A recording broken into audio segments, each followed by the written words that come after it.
क्या आपके माइंड में भी राजस्थान एनएचएम भर्ती को लेकर कई सारे सवाल हैं? तो उन सारे सवालों के जवाब आज के इस वीडियो में आपको मिलने वाले हैं।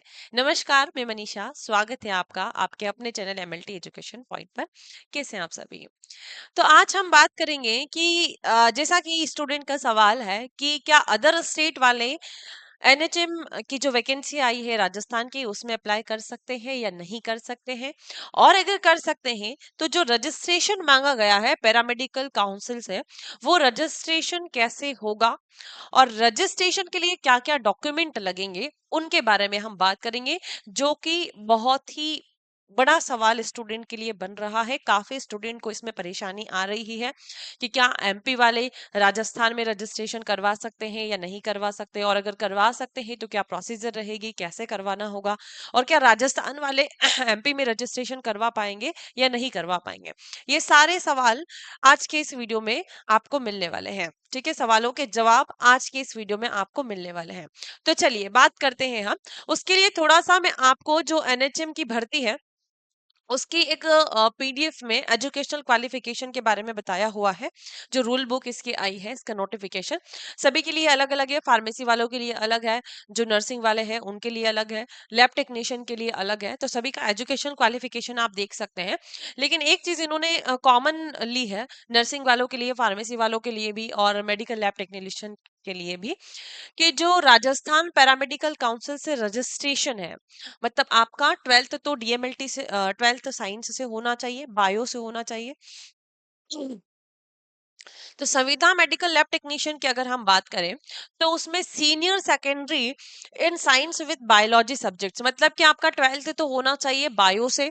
तो जिन स्टूडेंट की कमेंट आ रही थी कि हाँ मैम हमारे पास ट्वेल्थ मैथ से है तो हम अप्लाई कर सकते हैं या नहीं कर सकते हैं, तो ट्वेल्थ अगर आपने मैथ से करी है और फिर आपने डिप्लोमा किया है डीएमएलटी, तो आप इसके लिए एलिजिबल नहीं है, क्योंकि इन्होंने साफ लिखा है कि आपका बायो से होना चाहिए। और एक मैं आप सभी को सजेशन देना चाहूंगी कि ट्वेल्थ मैथ से जिसने भी किया है वो डिप्लोमा ना करे, क्योंकि जिस जैसे कि इस तरीके की गवर्नमेंट वैकेंसी आती है तो फिर आप उसके लिए एलिजिबल नहीं हो पाते हैं। तो आप अपना समय वेस्ट ना करें। आपका जिसमें भी ट्वेल्थ आपने मैथ से किया है तो फिर जिसमें भी आपका इंटरेस्ट हो आप वो करेंगे तो ज्यादा बेटर आपके लिए होगा, ताकि आपका फ्यूचर आगे की तरफ जो है पूरे रास्ते खुले हुए हो। फिर आपने ट्वेल्थ जो है वो मैथ से किया, डीएमएलटी किया, तो फिर उस डीएमएलटी का आपका गवर्नमेंट के लिए कोई महत्व नहीं है ना। इसीलिए आप विशेष ध्यान रखिए इस बात का, जो भी स्टूडेंट अब करने जा रहे हैं ऐसा बिल्कुल ना करें। आपका ट्वेल्थ अगर मैथ और बायो दोनों किया है तो फिर आप डिप्लोमा कर सकते हैं। ठीक है, चलिए फिर दूसरा पॉइंट है यहाँ पर कि डीएमएलटी इन मेडिकल लैब टेक्नोलॉजी या फिर डिप्लोमा आपका ब्लड बैंक के लिए, ब्लड बैंक के साथ में होना चाहिए। दूसरा पॉइंट है ना, तो डिप्लोमा यानी कि डीएमएलटी आपके पास में है या फिर ब्लड बैंक टेक्नोलॉजी का कोई डिप्लोमा आपके पास में है, या बीएमएलटी या बीएससी एमएलटी है, तो ट्वेल्थ बायो या इनमें से आपके पास में कोई है तो आप इसके लिए एलिजिबल हो। थर्ड पॉइंट इसमें है कि रजिस्ट्रेशन जो है आपका राजस्थान पैरामेडिकल काउंसिल से है, तभी आप इसके लिए एलिजिबल हो और अप्लाई कर सकते हो। कि आपने भैया डिप्लोमा कर लिया है, अब आपको रजिस्ट्रेशन करवाना अनिवार्य हो गया। रजिस्ट्रेशन आपका राजस्थान पैरामेडिकल काउंसिल से होना चाहिए। और यही आपका सवाल है कि जैसे मान लो एमपी वाले स्टूडेंट हैं और वो राजस्थान में अप्लाई करना चाहते हैं, तो कैसे रजिस्ट्रेशन होगा? क्या एमपी से राजस्थान में रजिस्ट्रेशन हो सकता है? आपने अगर एमपी में पढ़ाई करी और रजिस्ट्रेशन आप राजस्थान का करवाना चाहते हैं तो बिल्कुल हो सकता है। अगर राजस्थान से आपने करी और एमपी का रजिस्ट्रेशन करवाना चाहते हैं तो भी हो सकता है। तो फर्स्ट जो क्वेश्चन आपका है कि अदर स्टेट वाले अप्लाई कर सकते हैं या नहीं कर सकते, तो बिल्कुल कर सकते हैं। एमपी वाले भी कर सकते हैं, यूपी वाले भी कर सकते हैं, गुजरात वाले भी कर सकते हैं। अदर स्टेट वाले सभी इसमें अप्लाई कर सकते हैं, लेकिन इनकी शर्त है कि आपका जो रजिस्ट्रेशन है वो राजस्थान पैरामेडिकल काउंसिल से होना चाहिए। अब मैम बात आती है कि हम जैसे राजस्थान से हैं, है ना, हमने राजस्थान पैरामेडिकल काउंसिल में रजिस्ट्रेशन करवाया हुआ है और एमपी में वैकेंसी आ गई, आपको एमपी में रजिस्ट्रेशन करवाना है, तो क्या दोनों तरफ ये रजिस्ट्रेशन मान्य रहेगा? तो ऐसा बिल्कुल भी नहीं है। इन्होंने क्लियर जो रजिस्ट्रेशन के लिए इन्होंने प्रक्रिया बताई हुई है, ऑफिशियल वेबसाइट है जो राजस्थान की है उस पर आप देख सकते हैं पैरामेडिकल काउंसिल की। एमपी वाले एमपी की जो पैरामेडिकल काउंसिल की वेबसाइट है उस पर जाकर देख सकते हैं। तो जो इन्होंने पॉइंट बताया हुआ है उसके बारे में मैं आपको बताती हूँ, देखिए। है ना। पहले एमपी वाले की बात कर लेते हैं या फिर पहले राजस्थान वाले की बात कर लेते हैं। चलो, राजस्थान वाले जो स्टूडेंट हैं उनके लिए, जैसे कि कोई स्टूडेंट राजस्थान का है ना, राजस्थान पैरामेडिकल काउंसिल में उसने रजिस्ट्रेशन करवाया हुआ है। अगर नहीं करवाया हुआ है तो फिर वेबसाइट पर पूरी प्रोसीजर दी हुई है कि कैसे आपको रजिस्ट्रेशन करवाना है, वो सारी जानकारी आप ले सकते हैं। दूसरी बात आती है कि हमने राजस्थान पैरामेडिकल काउंसिल में रजिस्ट्रेशन करवाया हुआ है, अब एमपी में वैकेंसी आई है तो हम एमपी में रजिस्ट्रेशन करवाना चाहते हैं। तो देखिए, रजिस्ट्रेशन अगर आपका राजस्थान में हो चुका है तो उसके बाद में अगर आपको एमपी में करवाना है तो आपको फिर एनओसी लेना पड़ेगा, राजस्थान पैरामेडिकल काउंसिल में पंजीकृत पैरामेडिकल प्रोफेशनल्स के अनापत्ति प्रमाण पत्र के संबंध में, यानी कि आपको एनओसी लेना पड़ेगा और एनओसी के लिए ऑफलाइन फॉर्म आपको भरना पड़ेगा राजस्थान का, राजस्थान वालों के लिए। तो एनओसी का फॉर्म आपको भरना पड़ेगा जब आपको एमपी में रजिस्ट्रेशन करवाना है ना। और ये फॉर्म की जो पीडीएफ है मैं पूरी आपको टेलीग्राम चैनल पर प्रोवाइड करवा दूंगी, MLT education point Telegram channel join कर लेना। वहां पर आपको मैं ये एनओसी का जो फॉर्म है वो सारा पीडीएफ प्रोवाइड करवा दूंगी, है ना, कि कैसे क्या उसमें रहेगा फॉर्म भरने की प्रक्रिया। तो देखो, ये फॉर्म आपको भरना पड़ेगा, है ना। तो राजस्थान जो है क्या करेगा, पैरामेडिकल काउंसिल क्या करेगी कि आपका जो रजिस्ट्रेशन राजस्थान में हुआ है उसको रद्द कर देगा। फिर आप कहीं पर भी एमपी में या फिर यूपी में जहां का भी आप रजिस्ट्रेशन करवाना चाहते हैं आप करवा सकते हैं, है ना। तो यहाँ पर आपका ये पॉइंट क्लियर हो गया होगा कि अगर आप राजस्थान से एमपी में करवाना चाहते हैं तो राजस्थान का आपको रद्द करवाना पड़ेगा, उसके लिए ये एनओसी फॉर्म आपको भर के देना पड़ेगा, है ना। और फिर राजस्थान पैरामेडिकल काउंसिल इस ये जो आप अनापत्ति प्रमाण पत्र है उसका जो सर्टिफिकेट वगैरह जो भी आपको देना होगा वो देगी, है ना। और आपको फॉर्म ऑफलाइन भरना है, उसके बाद में फिर आप एमपी में रजिस्ट्रेशन करवा सकते हैं।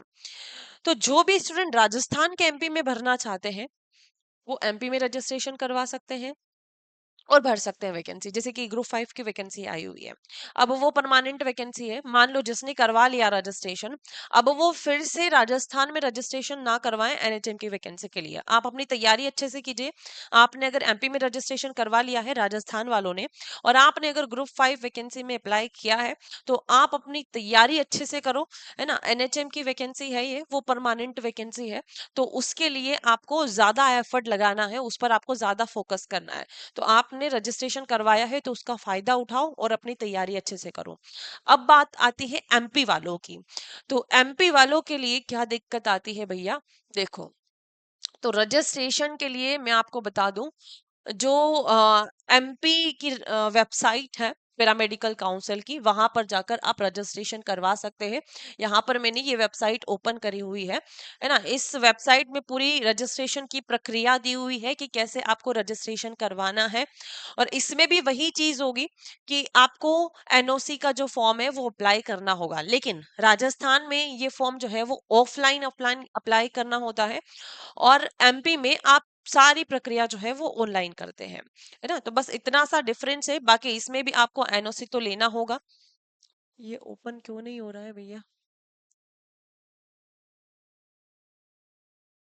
तो देखिए, ये देखो यहाँ पर ये वेबसाइट है पैरामेडिकल काउंसिल की, मैंने यहाँ पर ओपन करी हुई है। इसमें नीचे रजिस्ट्रेशन के लिए पूरी प्रक्रिया दी हुई है कि रजिस्ट्रेशन जो है वो कैसे करना है ना, डुप्लीकेट कैसे लेना है, तत्काल के लिए कैसे करें, है ना, पेमेंट वगैरह सारी प्रोसीजर इसमें दी हुई है, एक एक करके आप देख सकते हैं। और एमपी ऑनलाइन पर जाकर आप अप्लाई करवा सकते हैं, है ना।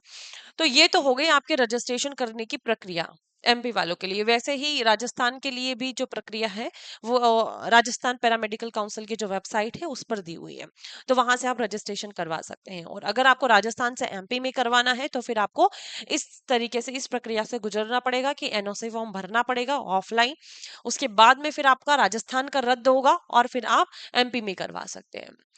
तो राजस्थान वाले जिसने इसमें फॉर्म अप्लाई कर दिया है, जिसने एमपी ग्रुप 5 में नहीं किया है, तो कोई दिक्कत नहीं है। फॉर्म अप्लाई कर दिया मतलब कि जो फॉर्म अप्लाई करने वाले हैं, जब भी इसके फॉर्म भरना जो है स्टार्ट होंगे, तो आप राजस्थान पैरामेडिकल काउंसिल में रजिस्ट्रेशन करवा लें और इसमें आप फॉर्म अप्लाई कर सकते हैं। अभी एमपी ग्रुप 5 की जो वैकेंसी आई है उसका तो लास्ट डेट निकल चुका है, तो अब आपका एमपी ग्रुप 5 के लिए कोई रोल नहीं है, है ना। चलो, अब यहाँ पर बात आती है एनओसी फॉर्म की, तो इसमें भी देखो एनओसी के लिए दिया हुआ है notice about NOC form MP paramedical councils, लेकिन इसमें ऑनलाइन है सारी प्रक्रिया, तो आप ऑनलाइन माध्यम से करवा सकते हैं अगर आपको राजस्थान में अप्लाई करना है तो। लेकिन बात ये आ गई कि स्टूडेंट ने एमपी ग्रुप 5 वैकेंसी में फॉर्म अप्लाई किया हुआ है, एमपी का रजिस्ट्रेशन है, अब इधर राजस्थान में एनएचएम की वैकेंसी आई हुई है, तो उनको राजस्थान का रजिस्ट्रेशन करवाने की आवश्यकता नहीं है, क्योंकि आपने एमपी में रजिस्ट्रेशन करवाया हुआ है, आपने ग्रुप 5 वैकेंसी में फॉर्म अप्लाई किया हुआ है, तो आप उस पर फोकस कीजिए, उसकी तैयारी कीजिए, ना कि एनएचएम के लिए, है ना, क्योंकि आपका ऑलरेडी उधर रजिस्ट्रेशन है, और अगर उधर से रजिस्ट्रेशन आप इस वैकेंसी में अप्लाई करने के लिए इधर करवाएंगे तो उधर का रद्द हो जाएगा, तो वो आपके लिए आवश्यक नहीं है कि आपको इधर रजिस्ट्रेशन करवा के इधर अप्लाई करना है, आप उधर की तैयारी अच्छे से कीजिए। हाँ, जिनकी डेट निकल चुकी है, जो फॉर्म नहीं भर पाए हैं, तो फिर आप इधर का रजिस्ट्रेशन करवा के आप अप्लाई कर सकते हैं, क्योंकि अभी वैकेंसी निकल चुकी है, जब भी एमपी ग्रुप 5 की वैकेंसी अगली आएगी तब देखा जाएगा। जो एमपी वाले स्टूडेंट हैं, जो अभी एमपी ग्रुप 5 में नहीं भर रहे हैं या जिसने नहीं भरा है, वो अब राजस्थान में रजिस्ट्रेशन करवा के कर सकते हैं। ठीक है जी, तो ये हो गई पूरी प्रक्रिया, और उम्मीद करती हूँ कि सारे डाउट आपके इससे रिलेटेड क्लियर हो चुके होंगे। अब बात आती है कि मैम हम कैसे तैयारी करें, है ना, हमारे पास अभी समय है, आपके पास 6 महीने हैं पूरे, जून में आपके एग्जाम है एनएचएम की, तो लैब टेक्नीशियन के लिए जो भी स्टूडेंट तैयारी करना चाहते हैं, उनके लिए एमएलटी एजुकेशन पॉइंट एक स्पेशल कोर्स लेकर आया है।